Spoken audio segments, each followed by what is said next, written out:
The morning mist clung to the Washington Cascades like secrets to the mountains, filtering the dawn light through ancient Douglas firs that had witnessed 100 years of human folly and redemption. Lieutenant Commander Sarah Phoenix Chen moved through the wilderness with practiced silence, her Belgian Malinois, Ranger, maintaining perfect formation at her left shoulder.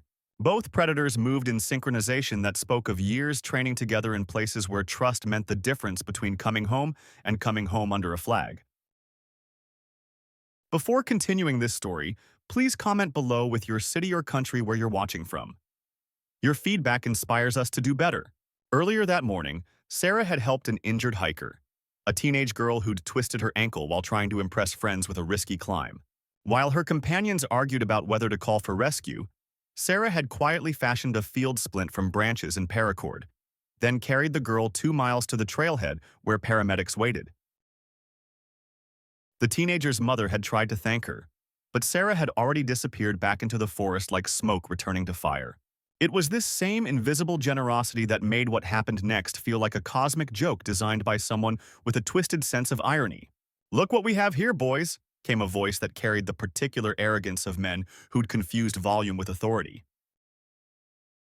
Little Miss Navy SEAL playing soldier in the woods. Three figures in expensive tactical gear emerged from the underbrush with all the subtlety of a freight train derailment. The speaker was a man in his 40s whose belly suggested more time at the local bar than the local gym, sporting equipment that cost more than most people's cars, but wore it like a costume rather than working gear.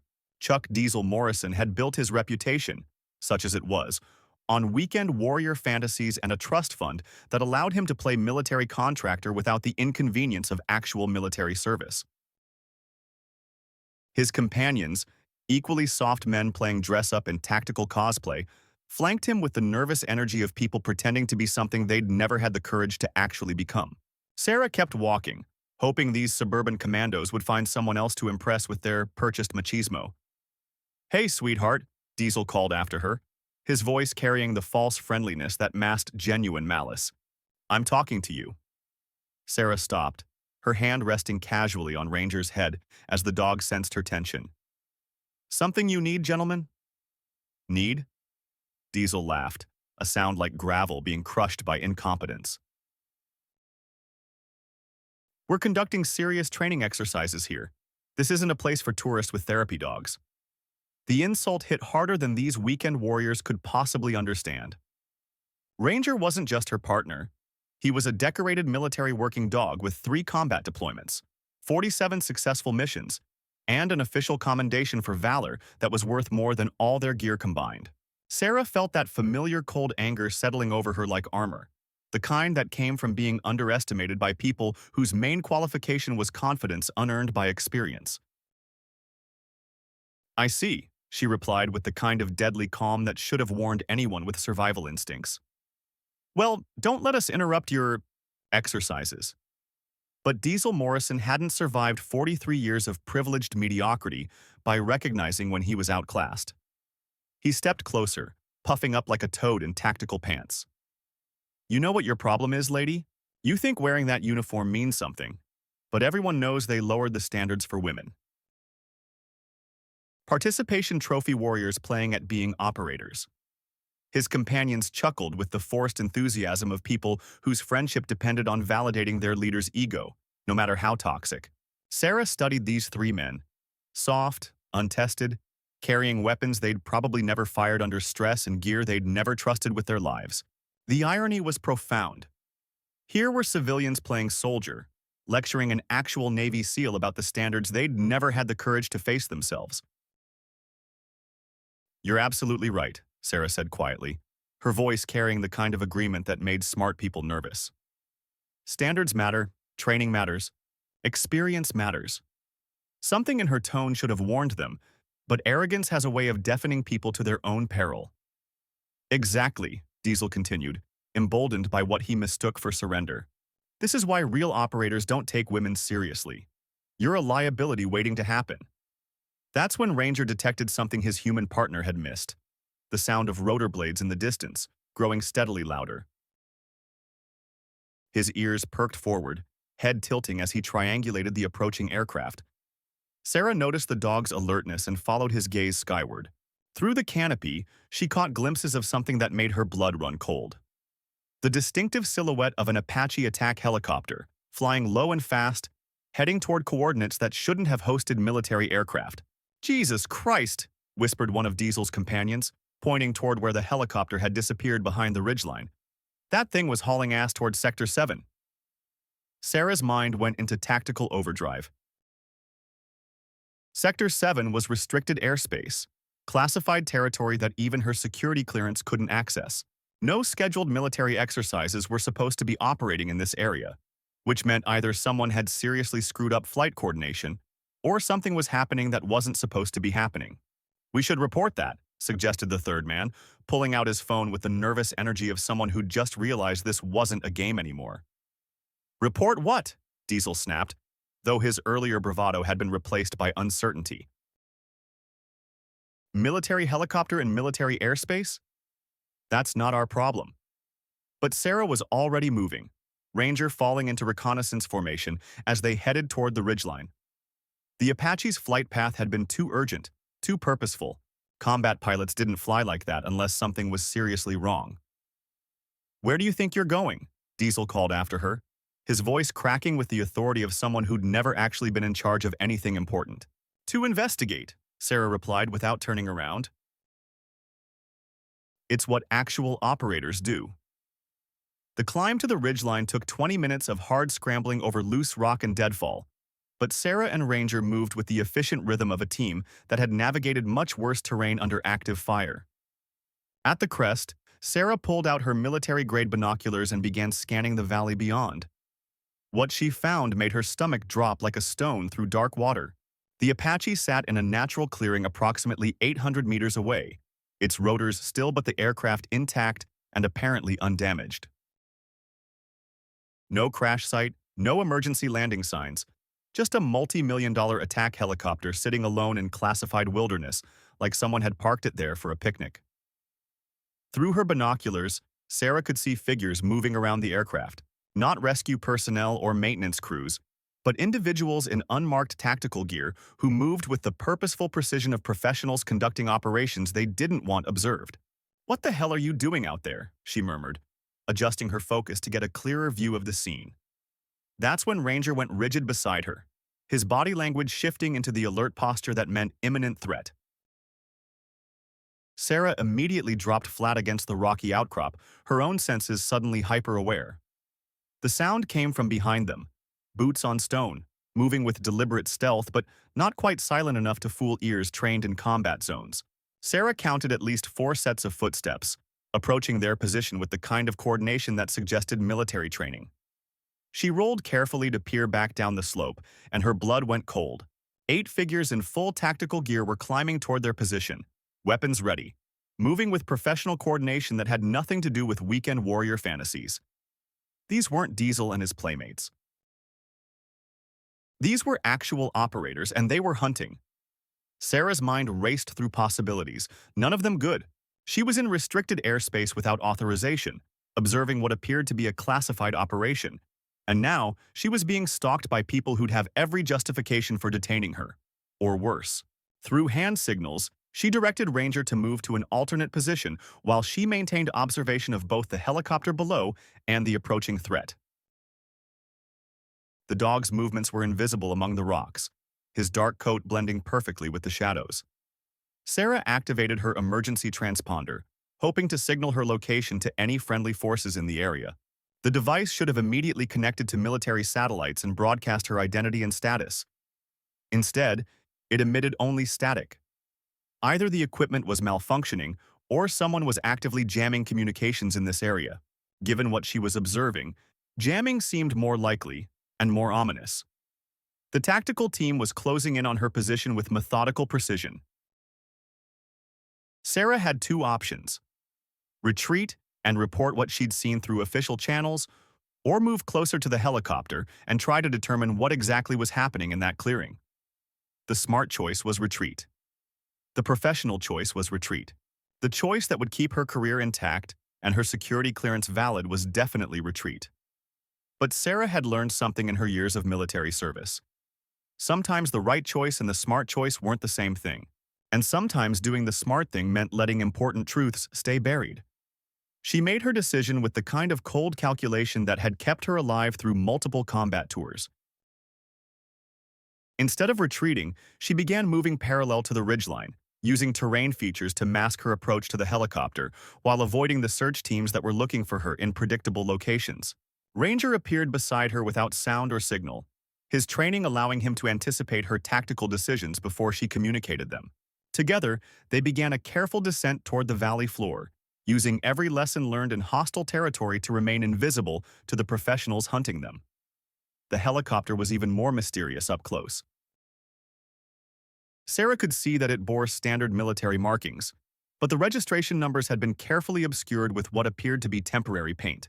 The aircraft itself showed no signs of mechanical failure or combat damage.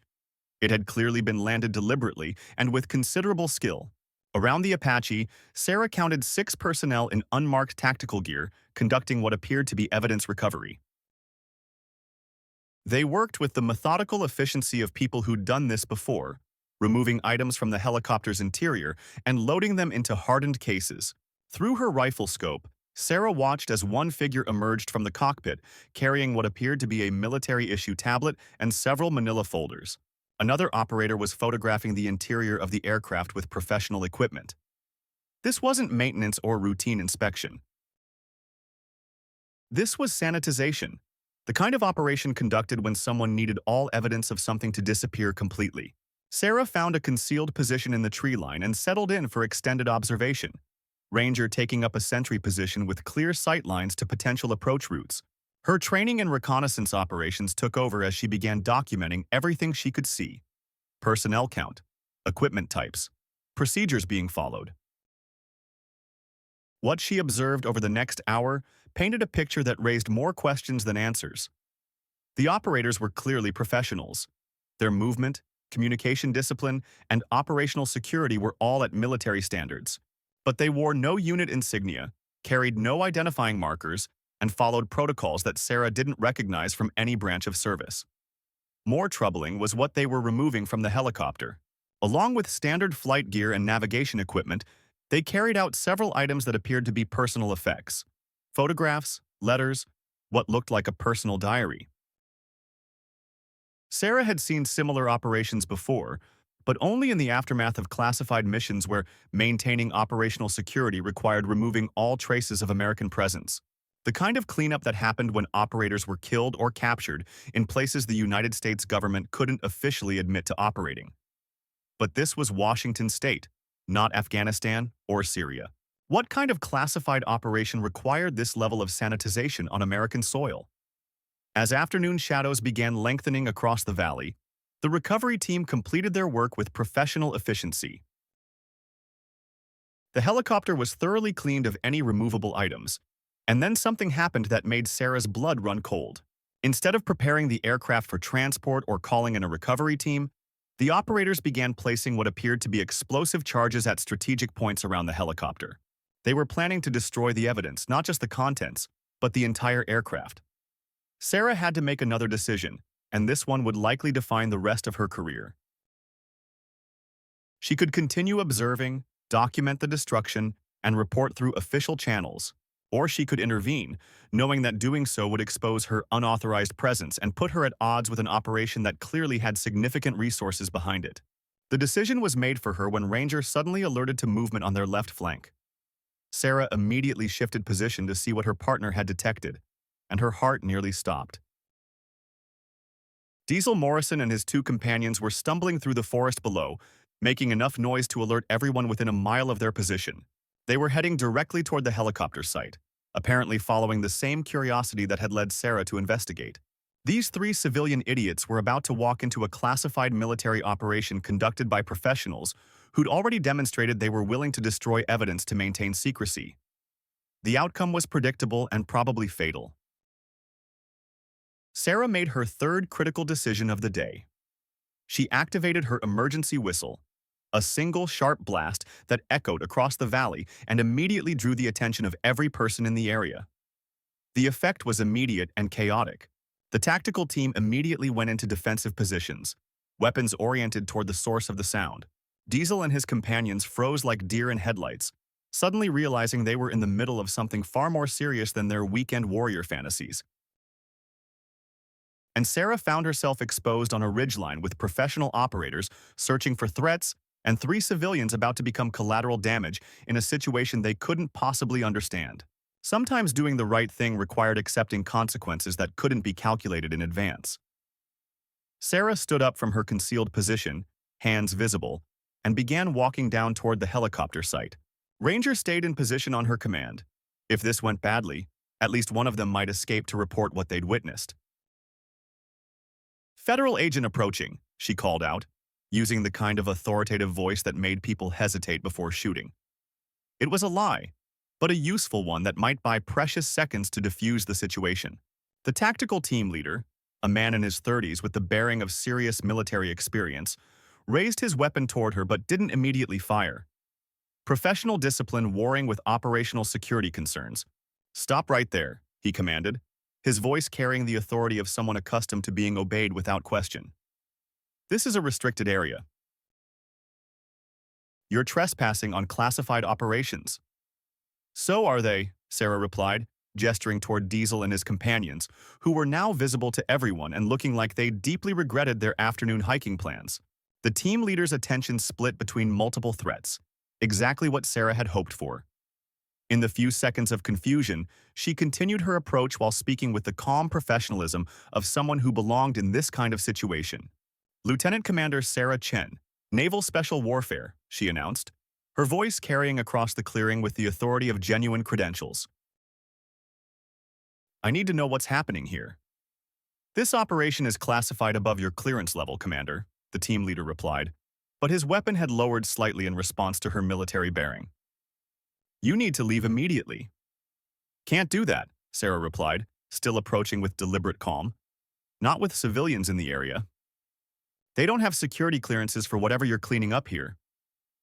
The team leader glanced toward Diesel and his companions, who were now crouched behind a fallen log and looking like they wanted to disappear into the earth. The civilians had become a complication that threatened the entire operation's security. "The helicopter," Sarah continued, close enough now to see the explosive charges that had been placed around the aircraft. "What happened to the crew?" Something flickered in the team leader's eyes, emotion quickly suppressed but visible to someone trained to read people under stress. Guilt, maybe, or regret. The kind of expression that came from following orders that violated personal conscience. "There was no crew," he replied, but his voice lacked conviction. Sarah looked at the Apache more carefully, noting details she'd missed from a distance. The seat adjustments, the personal items that had been removed, the careful cleaning that suggested someone had died in that cockpit and they were erasing all evidence of who it had been. "Bullshit," she said quietly, her voice carrying the weight of certainty. "Someone died in there, and you're here to make sure nobody ever finds out who or how or why." The team leader's jaw tightened, but he didn't deny her assessment. Around them, his operators maintained their positions but watched their leader for guidance. They were professionals following orders, but those orders were bumping up against a situation they hadn't trained for. "Last warning, Commander," the team leader said, but there was less conviction in his voice now. "This operation is authorized at the highest levels. Your interference could compromise national security." "Could it?" Sarah asked, moving close enough now to read the man's name tape. "Reynolds. Or could it expose something that someone very high up doesn't want exposed?" Before Reynolds could answer, a new sound cut through the tension, helicopter rotors approaching rapidly from multiple directions. Sarah looked up to see 3 aircraft converging on their position. 2 military transport helicopters and what appeared to be a civilian news chopper. Reynolds' expression went from concerned to furious as he realized his contained operation had just become a very public incident. "How the hell?" he started to say, then stopped as understanding dawned. He looked at Sarah with new respect and considerable anger. "You called this in?" "I activated my emergency transponder," Sarah replied with complete honesty. Standard procedure when observing potentially hostile activity. What she didn't mention was that her emergency transponder had been modified with additional capabilities that went beyond standard military equipment. When she'd realized communications were being jammed, she'd activated protocols that automatically alerted not just military commands, but civilian emergency services and, through channels she wasn't supposed to know about, certain journalists who specialized in military accountability. The approaching helicopters represented multiple constituencies: military command coming to assess the situation, emergency services responding to a distress signal, and media responding to tips about unusual military activity in civilian areas. Reynolds looked around at his team, at the explosive charges they'd placed, at the civilians who were now witnesses to whatever they'd been trying to cover up, and at the incoming helicopters that guaranteed this would no longer be a secret. Operation. "Sir," one of his operators called out, "we need to abort. Too many witnesses, too much exposure." Reynolds made a decision that Sarah could see cost him considerable internal conflict. He signaled his team to stand down from their defensive positions and began removing the explosive charges from the helicopter. "This isn't over, Commander," he told Sarah as the first helicopter began its landing approach. "There are things happening here that you don't understand, with implications beyond what you can see." "Then help me understand," Sarah replied, her voice carrying genuine offer of collaboration rather than confrontation. "I'm not your enemy. I'm someone who took an oath to defend this country, same as you." Reynolds looked at her for a long moment, clearly weighing decisions that went far beyond the immediate tactical situation. "Major Eric Blackwood," he said finally, his voice low enough that only she could hear. "Apache pilot, deployed to classified operations in Afghanistan. He was supposed to die in that theater 3 years ago, but he came back to expose war crimes. Someone made sure he wouldn't get the chance." The words hit Sarah like a physical blow. A whistleblower pilot, murdered, and his death covered up through official channels. The helicopter wasn't evidence of a mechanical failure or combat loss. It was a crime scene being sanitized by people with the authority to make inconvenient truths disappear. "The crew?" she asked, though she already knew the answer. "No crew," Reynolds confirmed. "Blackwood was flying solo when they brought him down. But he managed to land the aircraft before he died, and he left evidence. That's what we were here to recover." "Evidence of what?" Reynolds glanced toward the landing helicopters, calculating how much time they had before his answers became part of official records. "Thanatos Protocol," he said. "Classified weapons testing on civilian populations disguised as counterterrorism operations. Blackwood documented everything before they killed him." The name sent ice through Sarah's veins. She'd heard whispers of Thanatos in classified briefings, rumors of weapons development that pushed the boundaries of international law, testing that crossed ethical lines in the name of strategic advantage. "You're here to bury his evidence," Sarah said, understanding the full scope of what she'd stumbled into. "I was ordered to recover and destroy all materials," Reynolds confirmed. "But seeing those civilians, knowing that good people like you are still asking the right questions, I can't do it anymore." The lead helicopter touched down 50 meters away, disgorging military police and officers with insignia that Sarah recognized as high-level command authority. Behind them came paramedics heading toward Diesel and his companions, who looked like they needed medical attention for shock if nothing else. Reynolds reached into his tactical vest and pulled out a hardened drive, the kind used for storing classified data that needed to survive extreme conditions. "Everything Blackwood documented is on here," he said, pressing it into Sarah's hands. "Flight logs, operational orders, video evidence of what Thanatos really does to human beings. People need to know." Before Sarah could respond, the command officers reached their position, led by a colonel whose expression suggested he was having the worst day of his career. "What the hell is going on here?" Colonel Patterson demanded, his gaze taking in the charges that had been removed from the helicopter, the tactical team standing around like they'd been caught stealing, and Sarah holding what was obviously classified materials. "Sir," Reynolds said, coming to attention, "the operation has been compromised. Multiple civilian witnesses, media presence, communications that went beyond our control.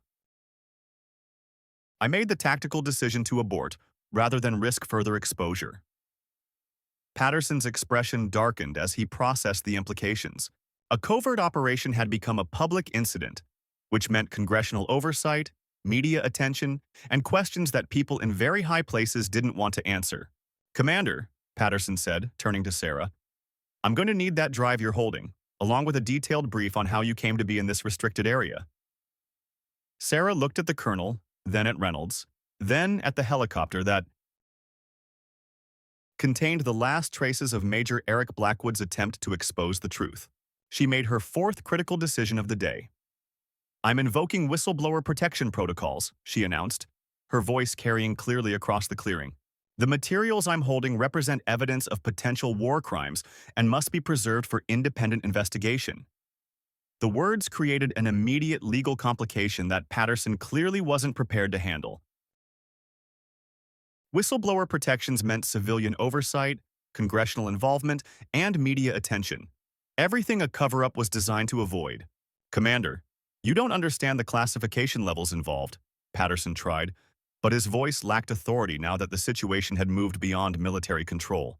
I understand that Major Eric Blackwood died trying to expose the truth about Thanatos Protocol, Sarah replied, her words carrying to the news crew that had just finished setting up their cameras.